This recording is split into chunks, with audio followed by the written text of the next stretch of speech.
ప్రియమైన సహోదరి సహోదరులకు దేవుని నామమున శుభాభివందనములు తెలియజేస్తున్నాము. ఈరోజు వేకువమన్న ఫిబ్రవరి 23వ తారీఖుది. గర్వం నిన్ను పతనం చేయును. యెషయా దేవునికి భయపడి ఒక రాజుగా ఉండెను.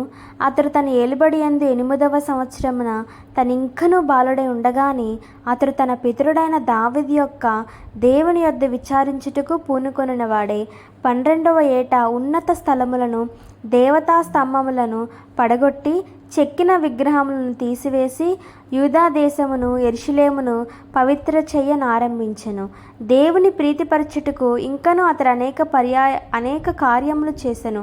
అతడు అన్యదేవతల యొక్క బలిపీఠములను తీసివేసెను, విగ్రహములను విరగగొట్టి పాడద్రోసెను, దేవాలయమును బాగుచేసెను, దైవ సేవకులను ప్రోత్సాహపరిచెను. అతడు ఆచరించిన పులియని రొట్టెల పండుగ అసమానమైనదిగా నుండెను. యెషయాను గూర్చి చెప్పదగిన ఇంకా మంచి విషయములు అనేకములు కలవు. వాస్తవముగా యెషయా జన్మించుటకు చాలా కాలం క్రిందట ఒక దేవుని ప్రవక్త ఈ రాజు దేవుని మహిమార్థమై గొప్ప కార్యములు చేయనని ప్రవచించుచు ఉండెను. ఏది ఏమైనప్పటికీ ఇంత పరిశుద్ధుడుగానున్న రాజు అహంకారి ఆయను. ఐగుప్తు రాజైన నెకోకర్మిషు మీదికి దండెత్తి వెళ్ళుచుండెను.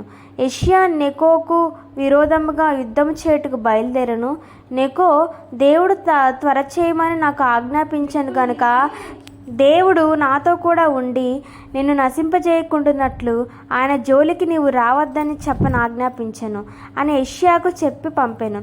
మనం పోట్లాడి జగడము చేసుకొనుచున్నప్పుడు వాస్తవముగా మనం ఏమి చేయుచున్నామనగా మనం దేవునితోను యుద్ధం చేయుచున్నాము. ఐగుప్తుడైన రాజు దేవుని యొక్క నడిపింపును బట్టే యుద్ధము చేయుచున్నానని స్పష్టంగా తెలిపినను యెషయాను అతని గర్వము గల అహంకారము గల ఆత్మను ఏదీ ఆపలేకపోయెను. తానెంతో గొప్పవాడో నెకోకు చూపవలనని ఊహించుకొనెను. వీలుకాండుడైన రాజైన యెషయా మీద బాణములు వేయగా రాజు తన సేవకులను చూచి, నాకు గొప్ప గాయం తగిలెను, ఇక్కడి నుండి నన్ను కొని పోవుడని చెప్పెను. కావున అతని సేవకులు యెరూషలేమునకు అతని తీసుకుని వచ్చిరి. అచ్చట అతను మృతి పొందెను. మనం మన దేవుని వైపు మన హృదయంలో త్రిప్పుకొని గర్వమను దుష్టాత్మ మనలో దాగిన్నదేమోనని మనలను మనం పరీక్షించుకునేదము గాక. మనలో ఎన్నో సద్గుణములున్నను మన జీవితంలో గర్వం ప్రవేశించుటకు మనం చోటిచ్చిన ఎడల మన యొద్ద ఎటువంటి దైవిక స్వభావము లేనట్లుగా మన జీవితమును అవమానములో ముగించవలసి వచ్చినదిగా మనకు భయం కలిగించినదిగా ఉన్నను.